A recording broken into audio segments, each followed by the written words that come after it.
Hey everybody, Amphibious Archeology here, and today we are going to be covering the Nokta-Makro Racer 2.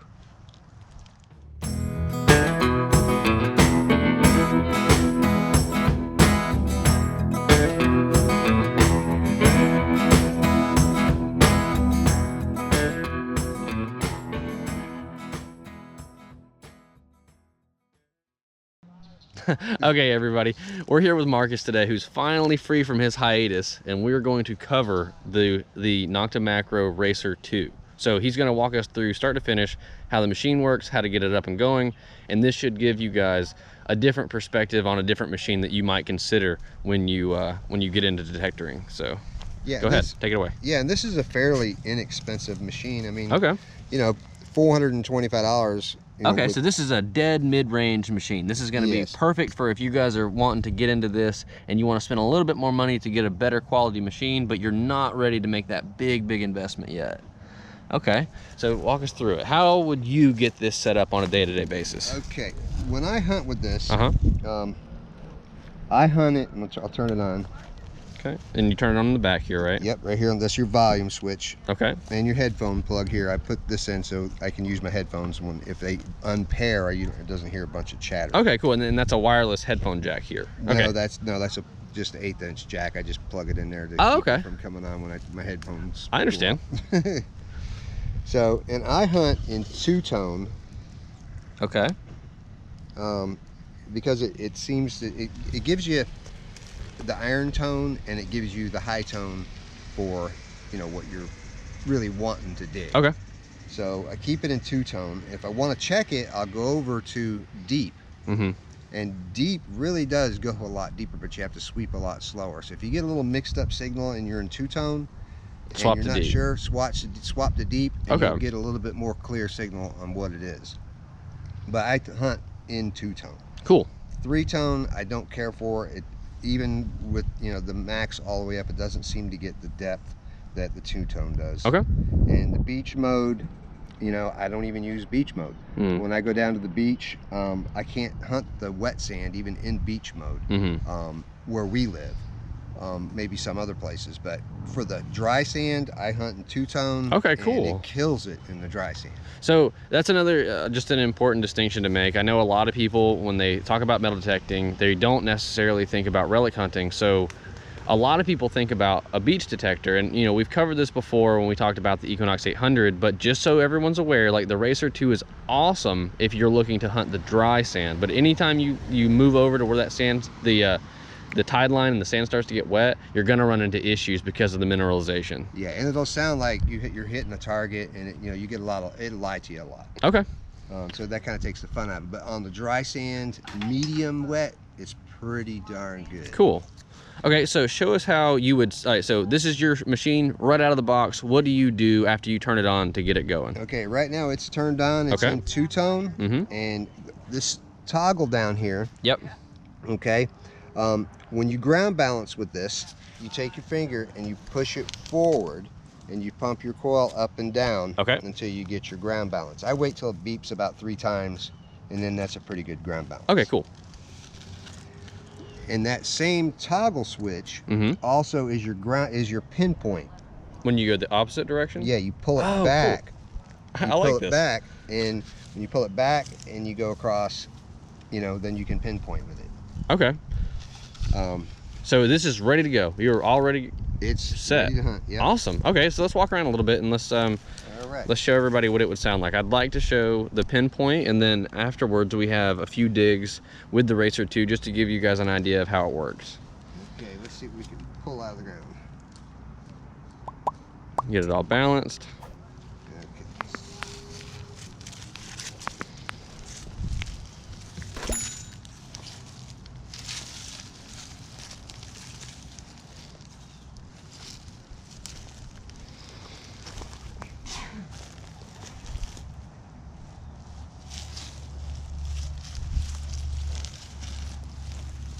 Yeah, that target.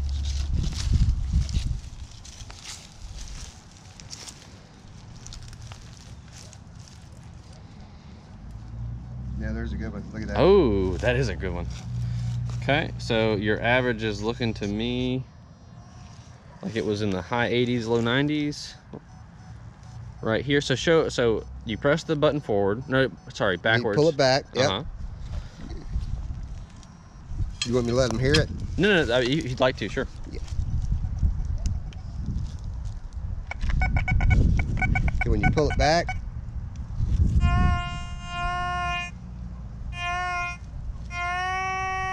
so you make a 4 cross. inches. You make a cross until you find it. Okay, yep. cool. That's the way I do it. Some people do it different ways. I think I could learn a thing or two from you because the way I do it wastes a lot of movement. All right, let's just see what it is, just for giggles. Marcus has got he's got his headphones back on just so he can pinpoint it a little better, and you know we're gonna beat that horse to death, but the headphones make a difference, folks. Root right there. Ooh, maybe you've got maybe you got a coin underneath the root. That would be awesome. Hopefully I didn't just jinx you. Now Marcus is running the same kind of pinpointer that we talked about in the first episode that I run. He's running a Garrett Carrot, and I love it. I mean, it's to me the best all around, but you know, everybody's got their preference. My dad likes the Whites version. I know a lot of people that like the Deus versions. It's just, you know, it depends on what you like.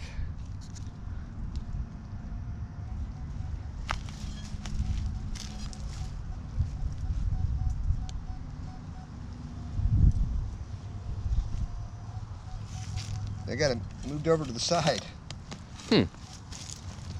Oh, I know why, because I hit the root, remember? Yep. Yeah.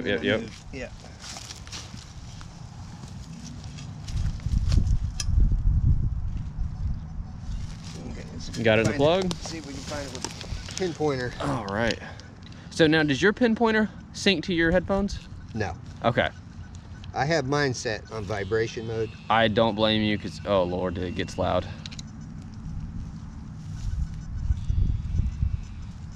We hear it.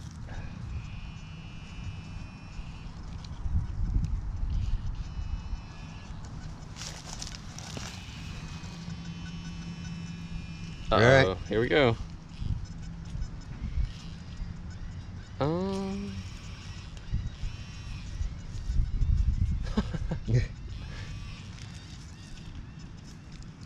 Where is it?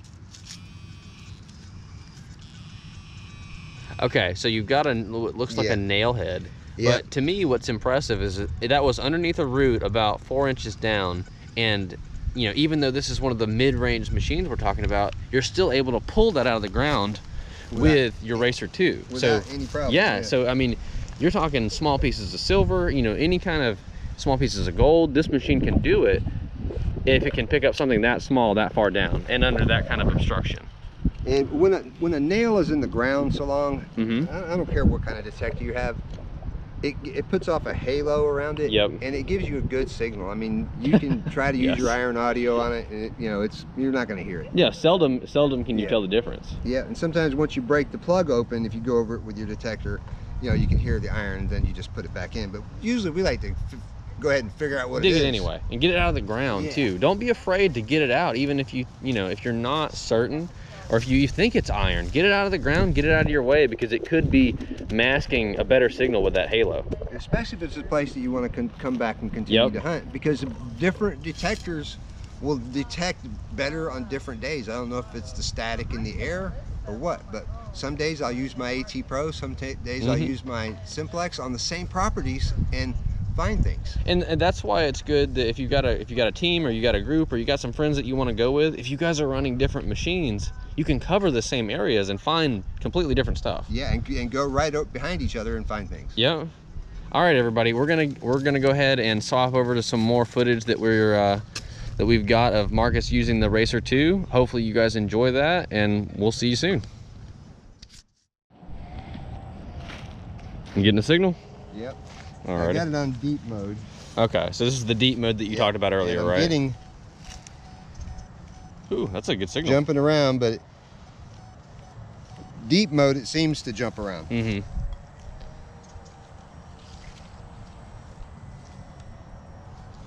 All right, I'm gonna dig it out. See what we got.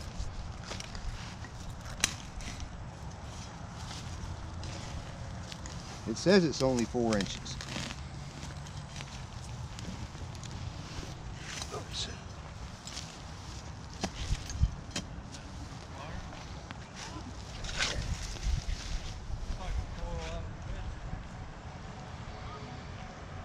Nope. Still in there. A little deeper than that, huh? Yeah. Unless it's on the sidewall. Could be off to the side.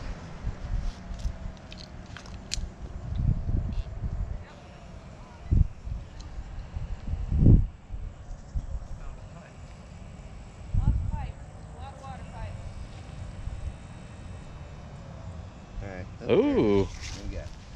Oh, okay. Ooh, sorry. Oh. That's an old screw in the socket Is that a light bulb plug. Dang. Sure was a good signal, wasn't it? I mean, it just goes to show you can find some crazy stuff doing this. Cool. We'll bag that one. Yeah, I mean it's something out of the ground that'll get out of the way of other signals, but Yep. weird. I wonder when was that? Like, was that like 50s, I guess? 60s? Probably 50s. Yeah. God, weird. Yeah.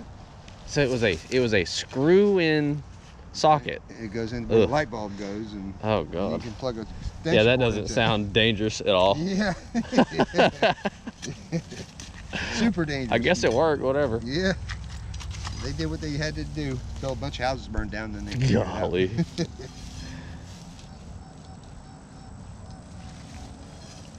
So, while we're looking around, what is it you like about the Racer a lot? Like, what is your favorite thing about this machine?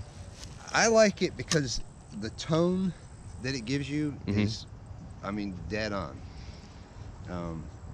For good targets, it just doesn't let you down. It doesn't play around. Okay. Yeah, it's like this target here. I'll let you hear this without my headphones. I'll turn my headphones off. And this is a good sounding. Oh wow, yeah, it's a really positive sound. I get you.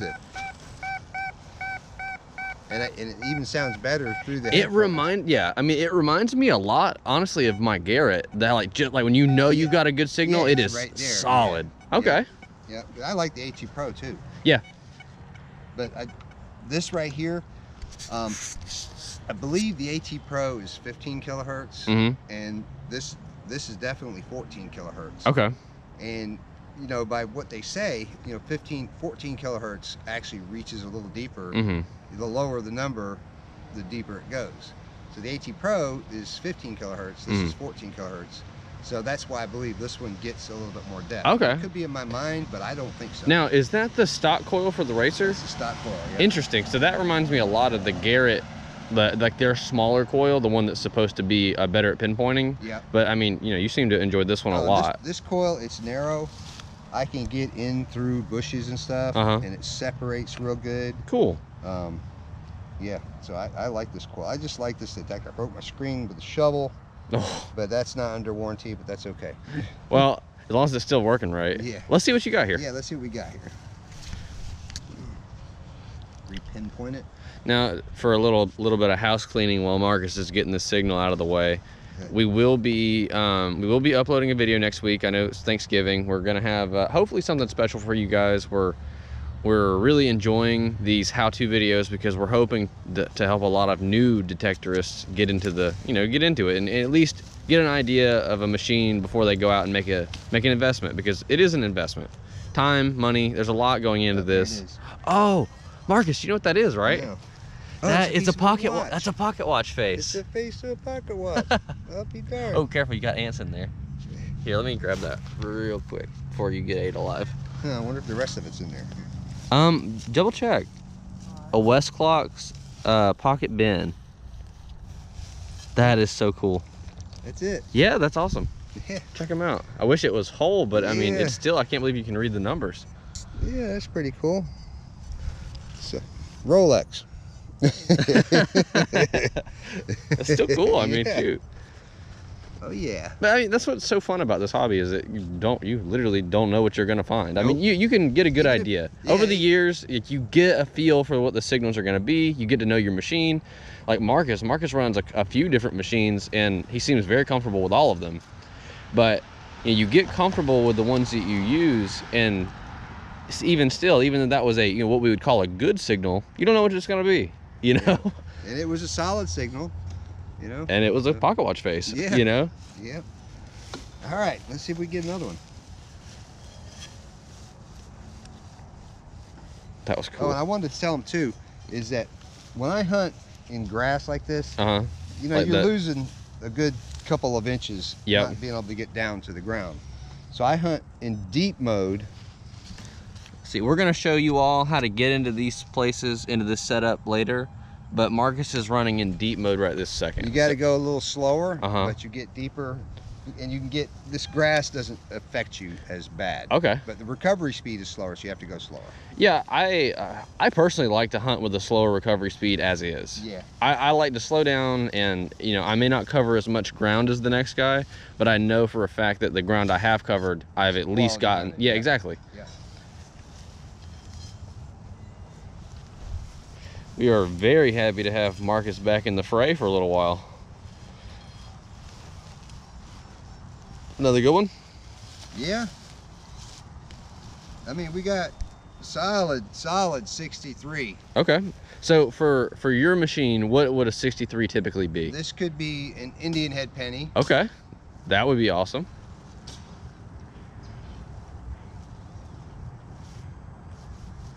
It's also in the gold ring range. Okay.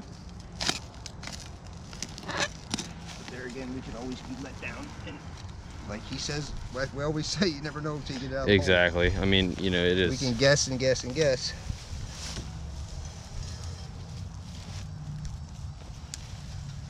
All right, let's see. Get out of there again. And sometimes when you open the hole, we started with a 63. When I opened the hole, it jumped to a 32. Okay. So it could have laid on its side, just the change in position. Mm-hmm. There it is. Oh, what is that? No, that's a mason jar lid. Yep, sure Awesome. is. Okay, I mean, still cool, but yep, it's yeah, that's something that's always gotten me, is that I'll move it around, or I'll jostle the position some, and then the tone will change slightly, and it's kind of upsetting, I'll be honest. But it sounds like you might have had maybe more. We got some coins. Yeah. Oh. That would be awesome. Just more pieces of the jar.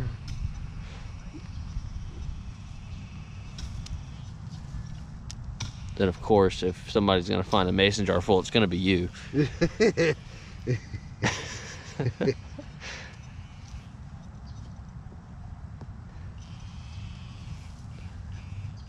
I really should be wearing gloves to be doing this, but yeah, I mean, so you know, you guys can see, and like, you don't have to make a big investment on the gloves. These are cheap, you know what I mean, off-brand. I can't remember if these are Harbor Freight or if they're Home Depot off-brand, but I mean, you can get a, you know, $5 pack of them, wear them till they wear out, and then get you a new pack.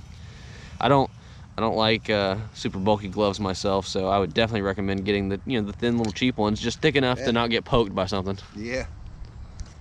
Well, there's no just the lid. Well, you know, I mean, somebody already got the coins.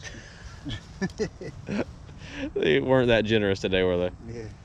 There's still a lot of ground to cover, though. Because we hunt a lot of spots over and over. Mm-hmm. Yeah, I mean, that's the thing. Like, if you know, all you new people out there, if you get a permission, take as best care of it as you can.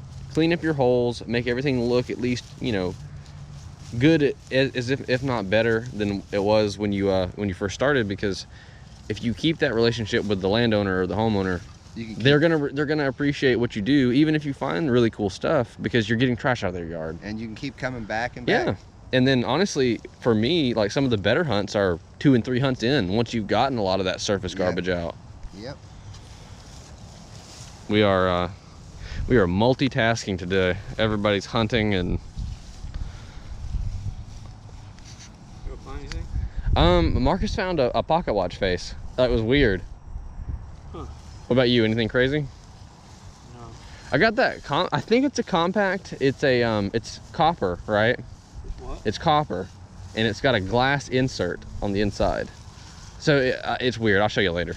But we've been showing off Marcus's machine. I think we're gonna get one more signal in, and then we might have to call it a day, folks. It's gonna be a little bit of a shorter video, I think. We're not quite done with it yet, but either way, this week's gonna be another, you know, intro video for you guys, and then hopefully Dad and I are gonna set up something special for Thanksgiving. So Okay, I have a signal here. yeah, I'm not cooking a turkey. I have a signal here. This is one of the signals that I would not normally dig. Okay. Okay, and I have it on my deep mode, and I have my iron audio up. Okay. So I'll make it where you guys can hear it, and you hear a little bit of the squeak when I go over it. Mm-hmm. Oh. Well, I can hear it in my headphones. Hold on, let me turn it up a little bit. I can hear it in my headphones, but not on here. Let's see, iron audio.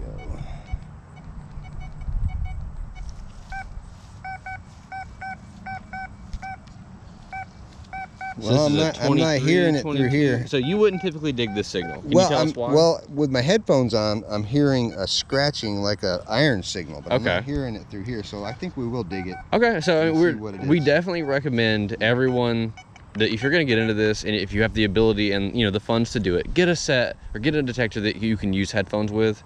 It really changes the game, especially when it's windy out. Oh, ear headphones? Oh, man, yeah. They're a definite, absolute. And I mean, and you hear subtle differences that you don't when it's just out loud. Marcus is going to double check everything. So that's a low number for you. That's in the 20s, isn't it? 22. Yeah. So what would that be on the racer? Because I've never used one before. It could be. I mean, it still falls in the gold ring. Okay. Range, earrings, things like that. Mm-hmm. Could be foil, but there again, it could be junk. Exactly. So I mean, we never know. Yep, we'll pop it out. We're getting a 25, 23. So we'll see what we got. Getting a little bit of iron in there. We're all a little guilty of it sometimes, but try not to cherry pick everybody. We do that. I mean, I do it. I'm guilty of it really bad, but cherry picking is essentially just swinging over targets and looking for ones that's perfect. That remind you, that are perfect targets that remind you of good signals. We have time and time again found things we never expected on signals that didn't make any sense, and that's because, like Marcus said a minute ago, they're turned a different way, or they're sitting beside a nail. You don't know until you dig it, and if it's a strong enough signal, check it, guys. You know, you're out here to have fun, and if you pass up the find of a lifetime because you don't think it's going to be the right one, you're wasting your time. Yep. Now I'm going to show you the signal. Okay. Okay, I got it out of the hole. Mm-hmm. Okay, let me turn my headphones off so you guys can hear this. Okay, I got it out of the hole. Uh-huh. Hear that grunt? So yeah, so that's iron. Now that's the grunt that I was getting a little touch of through my headphones. Okay.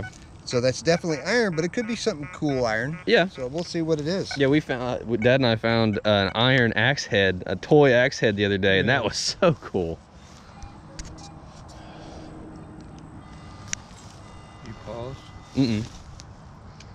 No, we're going. We're one taking today. Or two taking. He brought his other machine, didn't he? Mm-mm. Just this one.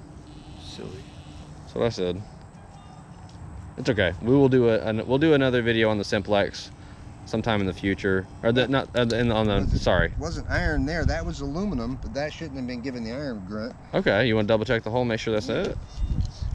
There's somebody over in that shed over there. I seen him tuck the ladder. I see somebody in the front of the house. But all right, everybody. Thank you so much for watching. I'm going to get back to you in just a second from behind the camera. We're going to talk a little bit about Calico, a little bit about looking into these detectors again, just so you guys can get out there and get after it if you're interested. You got anything else to say before we head out, Marcus? Yeah, that's just, there's still iron in there, so I know it's definitely iron. It's a little piece of iron, like probably a nail, so I'm not going to dig it out. Okay. All right. See everybody later. Thank you. Hey everybody, if you made it this far into the video, we wanted to say thank you for watching. We know these videos do run a little long sometimes, but we like to be thorough, and I would much rather have a longer video that explained a little bit more or showed you a few more examples of using these detectors, or or any of our hunts in general, and give those who would like to watch the full-length video more content. So if you watch this long, thank you. If you are interested in using any of the equipment that we have in our videos, any of the stuff that we use personally, send us an email or shoot us a comment down below, and we'll get up with you and we'll talk to you, because we do have certain deals through Calico, and we'd really love to help anyone who's looking to get into detecting, get into it in an affordable way, and try to help everyone, especially during this trying time. So thank you so much for watching. We appreciate it, and have a happy holidays. Thank you.